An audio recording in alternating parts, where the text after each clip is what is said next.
Buenos días a todos, ante todo, muchísimas gracias por haberme brindado la banca abierta. Bueno, mi nombre ya lo dijeron, les comento que estoy acá como secretaria de Asuntos Sindicales de la seccional Mercedes, del gremio que nos nuclea a los empleados de DGI y ARCA, que es la Asociación de Empleados Fiscales. También soy trabajadora de Distrito San Pedro desde hace 30 años. No me encuentro con la licencia gremial, sino que hago ambas cosas. Y bueno, les quería comentar con esto que nos sorprendimos. No sé si todos conocen la historia de lo que es la Dirección General Impositiva en la localidad de San Pedro. Empezó a funcionar allá por el año 40 y pico, y antes creo que se llamaba una Oficina Nacional de Réditos. Lo cierto es que en el año 1964, el 24 de octubre para ser más precisa, se inauguró el edificio donde estamos funcionando hasta la fecha.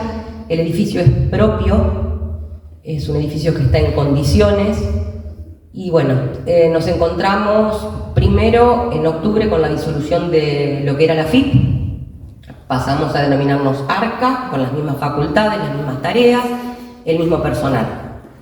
El día 5 de marzo se publica en el Boletín Oficial la disposición 36 del 2025, donde se reestructura nuevamente el organismo, y en esa reestructuración dejan afuera 38 distritos y 35 receptorías de todo el país, entre ellos el de San Pedro. Es de aquí que verbalmente nos informan que San Pedro sería el primero en cerrar sus puertas teniendo edificio propio. Nosotros estamos nucleados en la Dirección Regional Mercedes, que tiene 5 agencias y 4 distritos. Dentro de la Dirección Regional Mercedes, los 4 distritos cerrarían las puertas.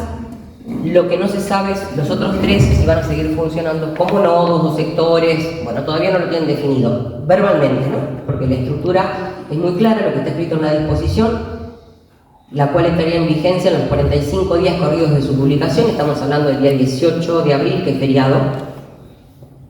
Y verbalmente, bueno, más allá de que no existimos ninguno de los 4 distritos en la estructura, San Pedro cerraría sus puertas.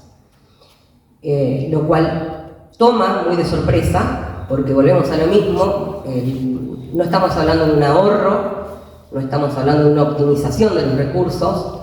Nuestro distrito funciona perfectamente. En el último trimestre nos encontramos primeros en recaudación en el mes de enero, dentro de las 9 dependencias de la región, segundos en el mes de febrero y primeros nuevamente en el mes de marzo.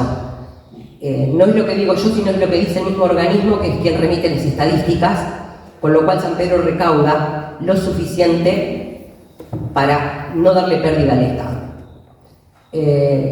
Con esto nos informan que nosotros, que somos 18 personas, estaríamos distribuidos en distintos sectores y en la agencia Zárate, y los contribuyentes, que abarca el corredor de la Ruta 9, desde San Nicolás hasta Zárate, pasarían todos a depender a la agencia de Zárate. O sea que cualquier trámite de lo que se realiza en la dependencia, la gente va a tener que trasladarse a la localidad de Zárate. Sabemos que el transporte público no existe prácticamente entre las localidades. Sabemos también que el más perjudicado es el sector más vulnerable, que es el que va por la clave fiscal, por el aporte, porque no se puede jubilar, porque si bien el trámite de una jubilación se inicia en ANSES, nosotros damos certificaciones de los aportes de autónomo, de algún plan de facilidades que ha tenido la gente. Bueno, todo eso se hace presencial en la agencia, en este caso en el distrito. Toda esa gente va a tener que trasladarse a la localidad de Zárate, lo cual implica una complicación terrible para todo el mundo, un costo altísimo.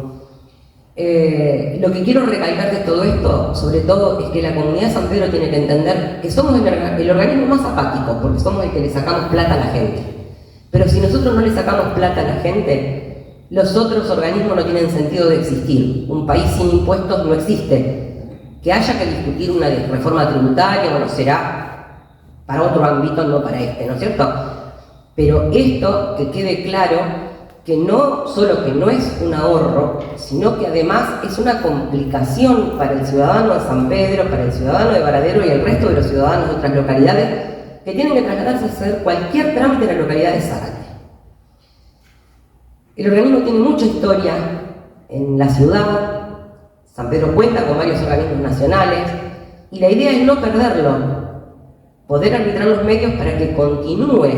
Y qué es lo que les estoy comentando, tenemos una recaudación que supera los 5.700 millones mensuales, y si hablamos del gasto que tenemos entre personal, los aportes, las contribuciones del personal, el servicio municipal, el gas, estamos hablando, y el servicio de limpieza, que no llegamos ni siquiera a 50 millones por mes.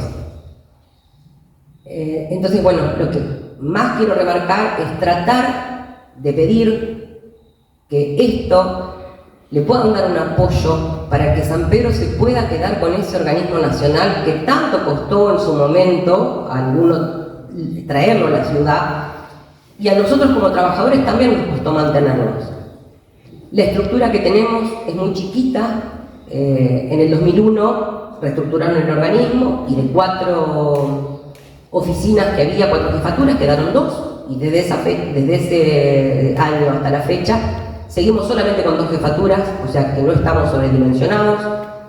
En cuanto a personal tampoco. Cuando yo vine a San Pedro en el año 95 a trabajar éramos 25 personas, hoy somos 18, y entre los 18 hay 3 compañeros que se trasladaron de Capital a la localidad de San Pedro a vivir y a prestar servicios en el organismo. Entonces tampoco es que se sobredimensionó de personal al distrito. O sea que todo el fundamento de la disposición no tiene sentido. Acá no hay ahorro, acá no hay nada. Y hay una cosa muy improvisada, que no saben qué van a hacer ni con los recursos humanos, porque al día de la fecha no hay nada escrito, ninguno está notificado de un traslado, de nada, absolutamente nada. Se sacó la disposición y fin, se acabó lo escrito. Todo lo demás es verbal. Tampoco se sabe qué va a pasar con el edificio. Nadie lo sabe responder. Un día nos dicen que está en manos de la AVE, la disposición en el boletín oficial de que el edificio pasó a manos de la AVE no existe. Otros días nos dicen que no, que están viendo. Lo pregunté a autoridades de la dirección regional puntualmente qué pasaba con ese edificio, qué tenían en mente hacer. Un edificio que está preparado incluso para recibir más personal. No me saben decir. O sea que tampoco sabemos si se va a usar para un proyecto inmobiliario, si se va a usar para una universidad, si se va a usar para nada. Hoy no existe un proyecto de qué hacer con el edificio que, reitero, se construyó desde las bases en el año 1964. Tampoco tienen lugar para poner el mobiliario en otras dependencias, tampoco hay lugar para poner las computadoras, tampoco hay lugar para poner los archivos. Entonces arrancamos con una improvisación muy grande, que es lo que más duele, donde se dijo, se cierra y después vemos qué hacemos. Cuando a mi criterio, y creo que al criterio de cualquiera que piense más o menos, las cosas van al revés. Primero reubicamos todo lo que tenemos que reubicar, documentación, papelería, mobiliario, el personal. Bueno, esto es toda una improvisación y tampoco sabemos con qué nos vamos a encontrar si no nos llega una disposición de traslado ni nada el día 21 de abril, que sería el primer día hábil después de Semana Santa. Estamos barajando todas las posibilidades de lo que se puede dar. Si llegamos al edificio y hay policías en la puerta y no nos dejan ingresar, si entramos al edificio y no tenemos sistemas, no sabemos. O sea que es el día a día, pero en orden, como se debería hacer para poder achicar, para poder ahorrar, para todo, ese orden no existió ni existe. También quiero remarcar que ninguno de nosotros estamos en condiciones de pasar a disponibilidad, porque ante la primera amenaza que se hizo desde el gobierno, con despedir a 3.155 compañeros en ese momento, el sindicato interpuso una medida cautelar de un hogar, la cual está firme, entonces no puede pasar a nadie a disponibilidad. Que tampoco, si nos pasan a disponibilidad, tampoco sería el ahorro. Somos 700 personas en todo el país que estamos en estas condiciones, no es la mayoría, entonces no estamos hablando de ahorro, estamos hablando de improvisación, de incertidumbre, de cosas totalmente desprolijas hechas. Y reitero que un país sin impuestos les puede gustar, pagar más, pagar menos, si él paga demasiado, será cuestión, pero un país sin impuestos no existe, porque si uno no recauda, no puede otorgar asignación universal por hijo, no puede hacer rutas, no puede tener hospitales públicos, no puede tener escuelas, no puede tener nada. Entonces, bueno, la idea es poder lograr que el organismo siga con las puertas abiertas en esta localidad, que nos apoyen con esa resolución y que quede claro que no estamos hablando de ahorro, sino que estamos hablando de improvisación y de romper el Estado por romperlo, sin criterio y sin fundamento. Bueno, muchísimas gracias a todos. Gracias por haberme permitido expresarme y espero que nos apoyen más allá del color político que tengan cada uno. Creo que hay que tener un criterio definido y saber que las cosas, por más allá que pertenezca a una línea política, cuando se hacen mal, se hacen mal.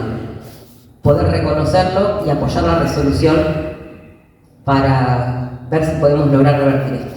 Muchísimas gracias a todos. Muchas gracias.